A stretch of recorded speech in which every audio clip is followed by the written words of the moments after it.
selamat datang di diskusi kita kali ini. Kali ini aku dan Kariska, kami akan melakukan diskusi kelompok. Tapi sebelum kita masuk diskusi, ada baiknya kita kenalan dulu nggak sih? Nah, perkenalkan, nama saya Nabila Eugenia Putri Wahyudi dengan NIM 2507 1101 0627. Kariska, mungkin bisa memperkenalkan diri? Oke, baik. Perkenalkan nama saya Ariska Pratiwi Samuel dengan NIM 250711010611. Pada podcast kali ini, saya sebagai narasumber yang akan menemani Kak Nabila selama podcast ini berlangsung. Nah, kali ini kita tuh bakal ngobrol santai, tapi juga berbobot ya guys. Karena ini salah satu pembahasan yang masih sering dibahas atau masih jadi sebuah pertanyaan di masyarakat. Yang dimana itu kontrol normal melalui pengujian peraturan perundang-undangan. Nah, betul sekali Kak Nabila. Mungkin kalau dengar istilah kontrol norma, itu terdengar cukup berat ya. Padahal kalau dipikir-pikir ini dekat dengan kehidupan kita sehari-hari.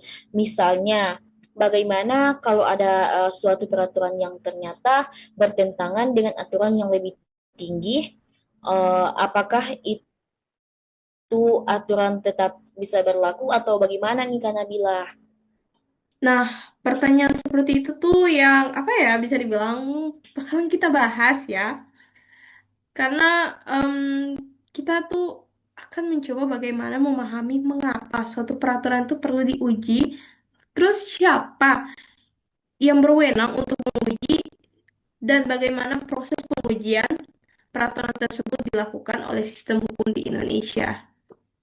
Kalau begitu, kita langsung aja nggak sih mulai untuk obrolan yang bisa dibilang bakalan kita obrolin atau mungkin saya mungkin sebagai host bakal sedikit-sedikit bertanya gitu ya ke Kak Ariska tentang apa tentang hukum noda gitu.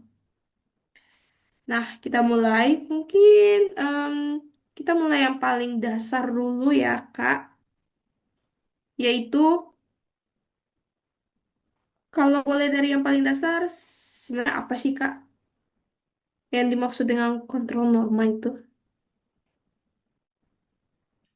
Nah, jadi menurut sepengetahuannya saya itu kontrol norma bisa kita pahami sebagai proses untuk memastikan bahwa suatu peraturan yang dibuat ini bertentangan dengan peraturan yang kedudukannya lebih tinggi. Jadi setiap peraturan yang dibuat itu harus tetap sesuai dengan hierarki perundang-undangan yang berlaku di Indonesia saat ini, karena bila.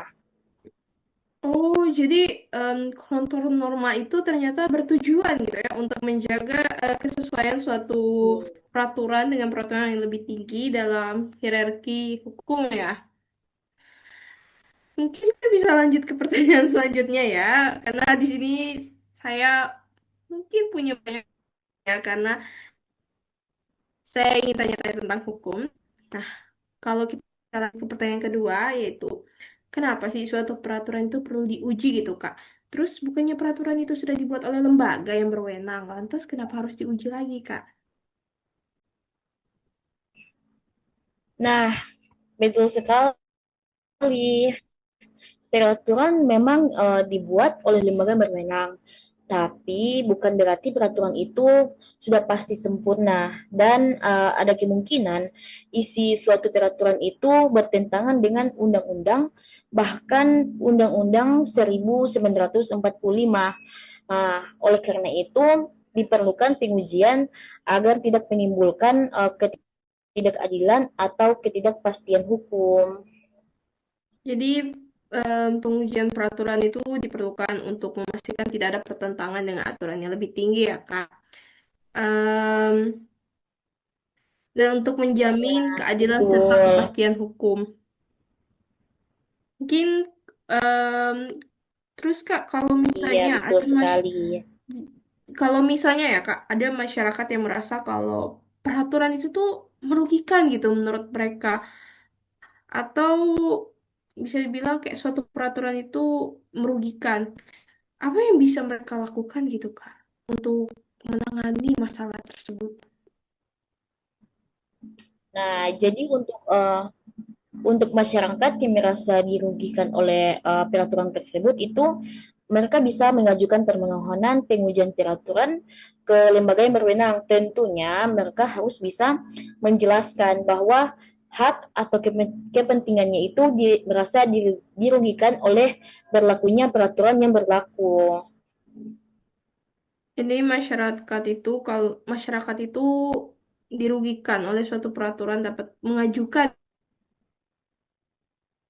gitu ya Kak. Kalau yang tersebut Ya, itu em, menunjukkan adanya kerugian mereka dapat terhadap hak atau mengajukan kalau kepentingannya. memang mereka itu ya. Em, Kalau di Indonesia sendiri ya Kak, siapa yang paling berwenang untuk melakukan pengujian peraturan perundang-undangan sih Kak?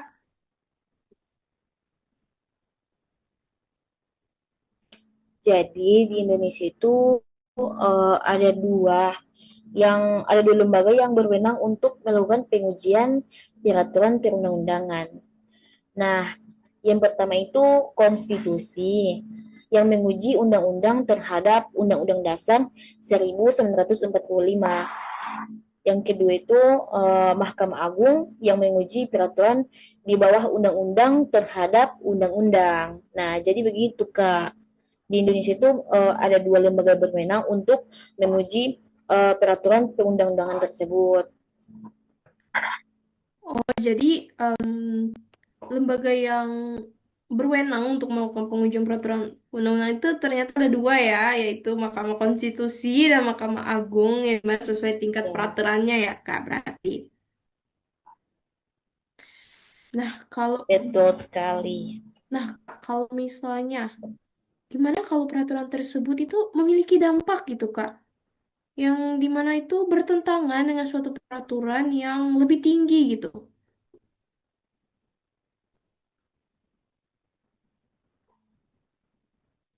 Nah, jadi dampak dari peraturan yang dinyatakan bertentangan dengan peraturan yang lebih tinggi itu cukup besar karena peraturan tersebut bisa dibatalkan atau dinyatakan tidak mempunyai kekuatan hukum yang mengikat, yang artinya aturan itu tidak lagi dapat digunakan sebagai dasar dalam pengambilan pengambilan keputusan atau kebijakan. Berarti peraturan yang bertentangan dengan aturan yang lebih tinggi itu dapat dibatalkan ya, atau bisa dibilang tuh tidak berlaku secara hukum. Ya, Oke. Em, Menurut Kak Ariska nih ya, tadi kita kan udah tanya, jadi aku mau ingin nanya tentang menurut Kak Ariska ya. Menurut Kak Ariska tuh apa sih manfaat dalam kontrol norma bagi masyarakat secara langsung gitu? menurut pendapatnya saya sendiri, tentu saja manfaat utamanya itu adalah melindungi hak-hak masyarakat.